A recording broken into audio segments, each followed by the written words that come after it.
ଭଜନର ଅର୍ଥ କ'ଣ? ପ୍ରକୃତରେ ଭଜନର ଅର୍ଥ ହେଉଛି ଭରେ ଭକ୍ତି, ଜରେ ଜାତ ହୁଏ, ନରେ ନିର୍ମାଣ କରିବା ପାଇଁ। ସେଥିପାଇଁ ହିଁ ଭଜନ ପ୍ରାୟତଃ ଶୁଣିବାକୁ ମିଳୁଛି ଆଜି ନୂତନ ବର୍ଷର ଆରମ୍ଭରୁ ହିଁ। ତେଣୁ ଏ ଯେଉଁ ଭକ୍ତି ଜାତ ହୁଏ ନିର୍ମାଣ କରିବା ପାଇଁ, କାହାକୁ ନିର୍ମାଣ କରିବା ପାଇଁ? ଆପଣମାନଙ୍କୁ ତ ମୁଁ କହିଲି ଯେ ଭଜନର ସମ୍ପୂର୍ଣ୍ଣ ଅର୍ଥ ହେଉଛି ଭକ୍ତି ଜାତ ହୁଏ ନିର୍ମାଣ କରିବା ପାଇଁ। କାହାକୁ ନିର୍ମାଣ କରିବା ପାଇଁ? ନା ନିଜକୁ ନିଜେ କିପରି ଭାବରେ ଠିକ୍ ଭାବରେ ନିର୍ମାଣ ହେଲେ ନିଜର ଜୀବନ ଗୁଡ଼ିକ କିପରି ଆନନ୍ଦରେ ହିଁ କଟିବ, ସେଥିପାଇଁ ଭଜନର ଆଶ୍ରା ପ୍ରତ୍ୟେକ ମଣିଷ ନିଅନ୍ତି। ତେଣୁ କିପରି ଭାବରେ ଆପଣ ନିର୍ମାଣ କରିବେ ତାହା ବିଷୟରେ ଆଲୋଚନା କରିବା। କାହା ଉପରେ ଆପଣ ଭଜନ କରୁଛନ୍ତି, କାହା ପାଇଁ ଭଜନ କରୁଛନ୍ତି, କାହା ନାମ ଧରି ଭଜନ କରୁଛନ୍ତି, ଏଇଟା ହିଁ ପ୍ରକୃତ ମୂଲ୍ୟବାନ କଥା। ଯେ କି ଭଜନ ଯଦି ପରମାତ୍ମାଙ୍କ ନାମ ଧରି ଆପଣ କରୁଥିବେ ତାହେଲେ ହିଁ ନିଶ୍ଚିତ ଭାବରେ ଆପଣ ଆନନ୍ଦ ପାଇବେ, ତାହାର ତିଳେ ମାତ୍ର ସନ୍ଦେହ ନାହିଁ।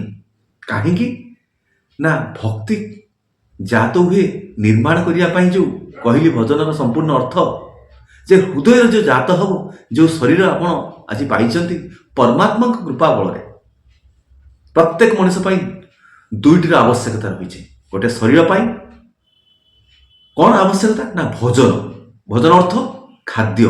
ଆପଣ ଯଦି ଖାଦ୍ୟ ଖାଇବେ ଶରୀର ଆପଣଙ୍କର ଠିକ୍ ରହିବ।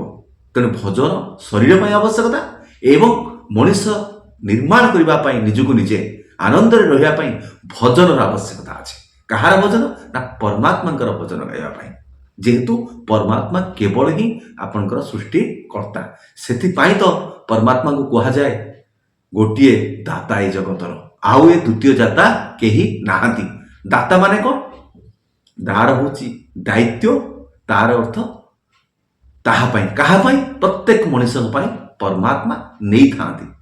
ତେଣୁ ସେ ହେଉଛନ୍ତି ଦାତା, ସେଥିପାଇଁ ତାଙ୍କୁ କୁହାଯାଏ ବିଧାତା ବୋଲି।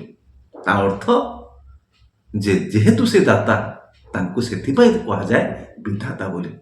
କିନ୍ତୁ ଆଜିର ଦିନରେ ଯେଉଁମାନେ ମଣିଷଙ୍କର ଭଜନ କରୁଥିବେ ସେ ପ୍ରକୃତରେ ହିଁ ତାଙ୍କ ମନରେ ପରମାତ୍ମାଙ୍କର ଭକ୍ତି ଜାତ ହେବ ନାହିଁ। ସେଥିପାଇଁ ସେମାନେ କ'ଣ କରୁଛନ୍ତି ନା ପରମାତ୍ମାଙ୍କୁ ଅସମ୍ମାନ କରୁଛନ୍ତି। ସେ ମଣିଷଙ୍କର ଭଜନ କରୁଛନ୍ତି, ଯେଉଁ ମଣିଷ ତ ପରମାତ୍ମା ସୃଷ୍ଟି କରିଛନ୍ତି। ତେଣୁ ଯଦି ଆପଣମାନଙ୍କର ଦିବ୍ୟ ଜ୍ଞାନ ଅଛି, ଯଦି ଆପଣମାନେ ପ୍ରକୃତରେ ହିଁ ଆନନ୍ଦ ନେବା ପାଇଁ ଚାହୁଁଛନ୍ତି, ତାହେଲେ ହିଁ ଆପଣ କ'ଣ କରନ୍ତୁ, କେବଳ ପରମାତ୍ମାଙ୍କର ଭଜନ କରନ୍ତୁ।